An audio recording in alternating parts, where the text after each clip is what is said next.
In 2004, a 5-year-old boy named Arav lived a strictly isolated life in a rural Indian village. He had no access to television or outside media, and he had never traveled beyond his local district.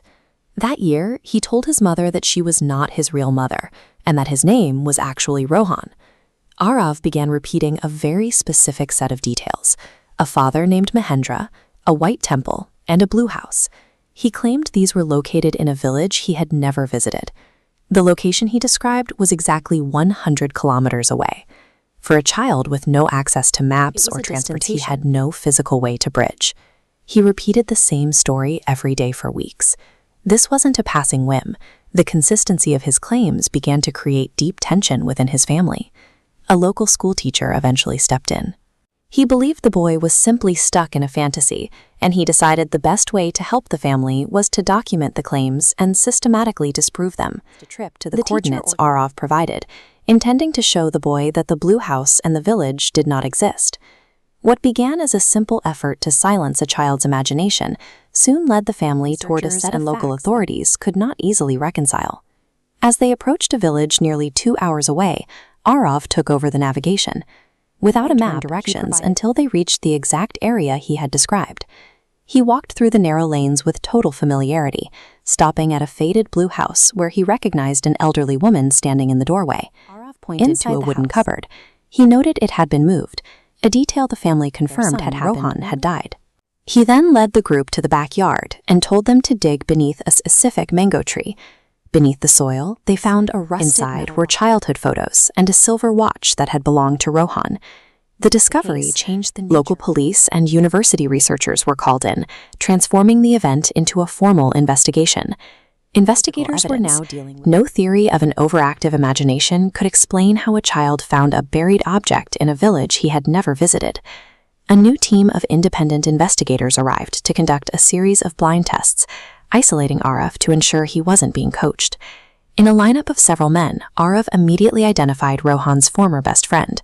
He spoke to the man about a specific private guilt regarding the motorcycle accident never shared with anyone else. The evidence then turned to the medical. Arav claimed Rohan had a deep, distinctive scar on his right shoulder. There was no mention of such a scar in the police reports or the local newspapers. It was only after researchers located obscure, unpublished childhood medical files that the existence of the shoulder injury was verified.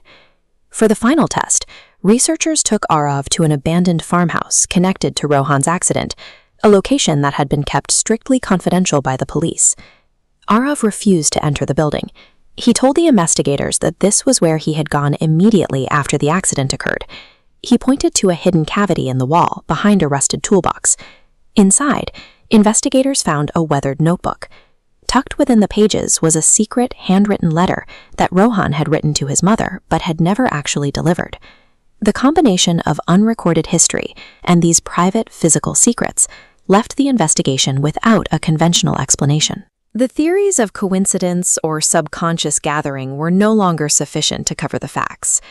Despite the physical evidence left behind, a shift began to occur in his 7th birthday. As this graph indicates, his retention of Rohan's life began to drop sharply. The vivid memories he once held started to blur and then disappear entirely. Researchers often point to the concept of childhood amnesia to explain this. It is believed that as the brain develops, it prioritizes the formation of a current, singular identity, effectively closing the door on these inexplicable memories. Today, Arav is an adult, living a normal life, completely unburdened by the events of his childhood.